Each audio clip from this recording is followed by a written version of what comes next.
Hello, Miss Greenwood. I'm not late, am I? No, not at all. You just have a seat and we'll get started. Of course. Now, I take this as your first time here, correct? Oh yes, after my accident, I was referred here by the doctors. Yes, and I'm here to help you find out why this incident occurred. Well, what exactly would you like to know? Well, you can start by telling me about Buddy Willard. Well, I was really head over heels for him until...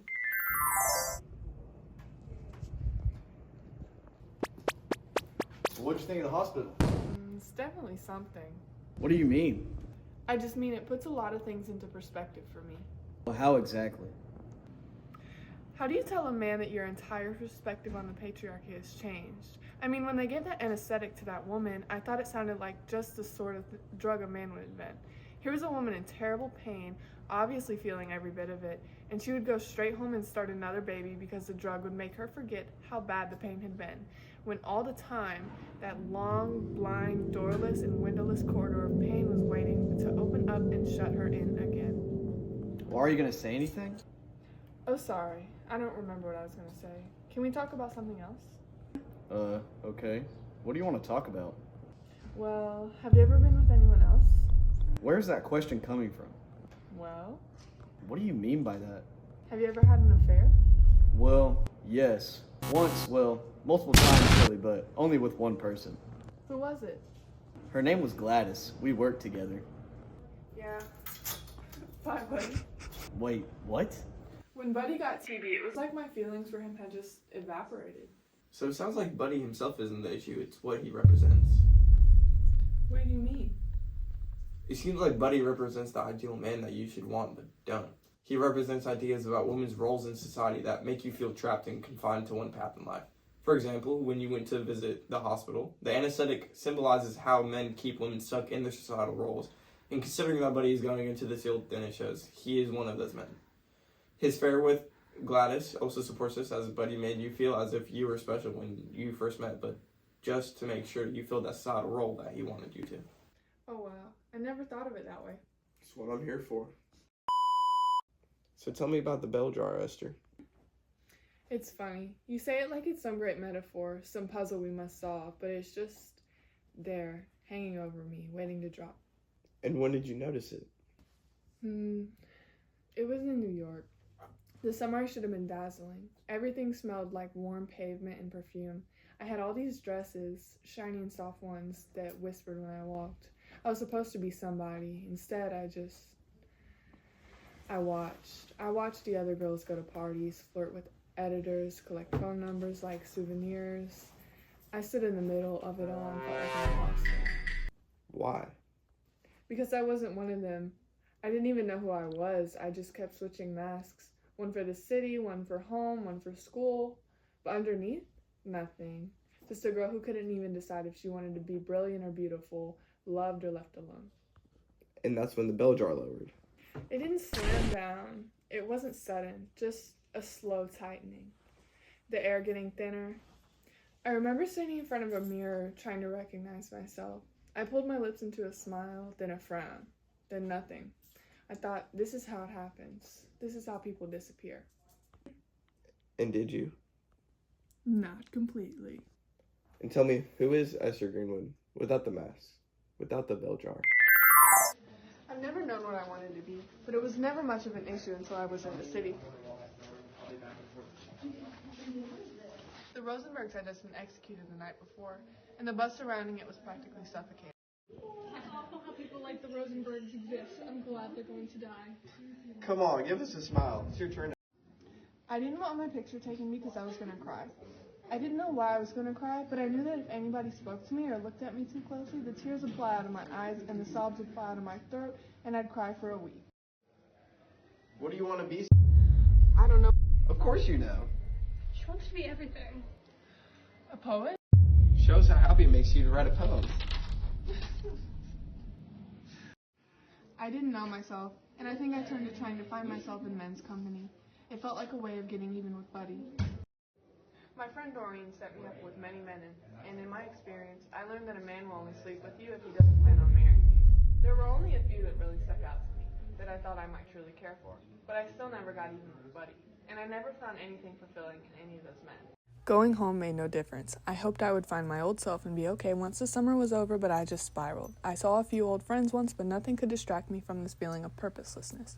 It just grew into a colossal nuisance. The bell jar began to suffocate me, and I found the best way to relieve myself of this nuisance was to relieve the world of me.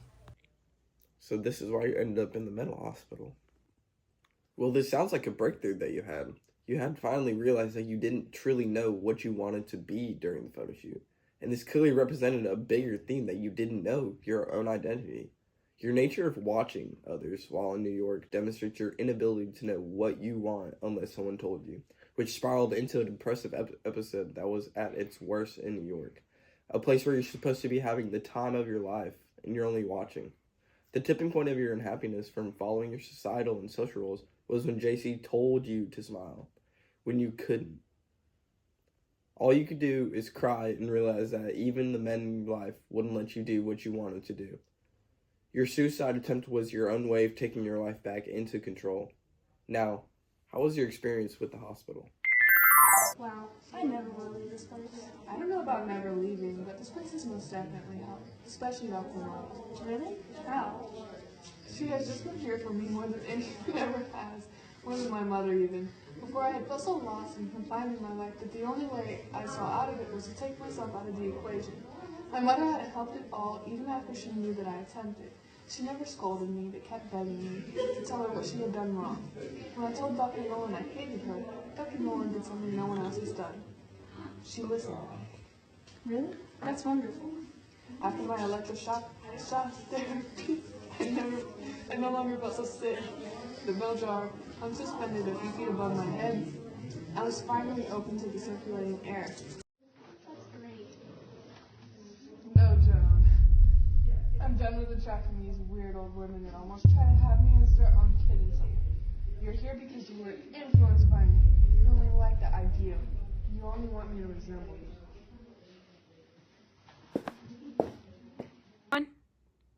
And this is when you... Yes, this is when I let Erwin take my virginity. And why exactly was that your first goal?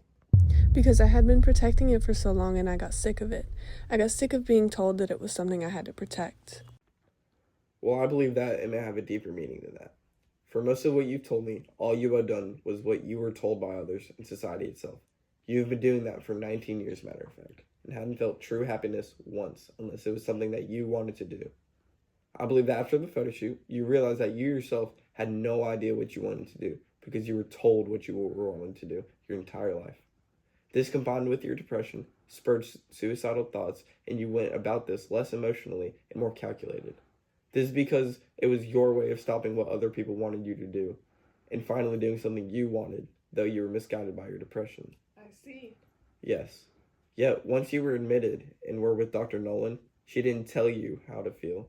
Your healthy anger against your mother represented a personal opinion of yours that wasn't somebody else's, and you weren't told how to feel by Dr. Nolan. She just supported you. Joan represented all of the women in your life who followed a role that they tried to force you in, and you finally realized this and rejected Joan's advances. Give me a minute and I'll have your final analysis. Well, what do you have for me? How do I move on from here? Well, the only way to move on is to know what went wrong. It seems like a lot went wrong. Your experiences have had a tremendous impact on you, but that doesn't mean you have to let them define you. It is important to find healthy ways to cope with your experiences and feelings. This intense pressure you felt from not only societal expectations, but also your own expectations have seemingly been the cause of your struggle. So that's why I felt so stuck, almost trapped. I used to think that the bell jar would never lift, that I would always be trapped inside, breathing stale air, watching life through glass. But thanks to your help, I believe that it will. I believe that there is hope for me now, and I think that one day the bell jar might lift. Thank you. Photo shoot, you realize that you yourself had no idea. Bro. Dazzling. Restart! One, how quiet it is. For societal. Suicidal. Puts a lot of things into. Oh my When you God. couldn't. Okay.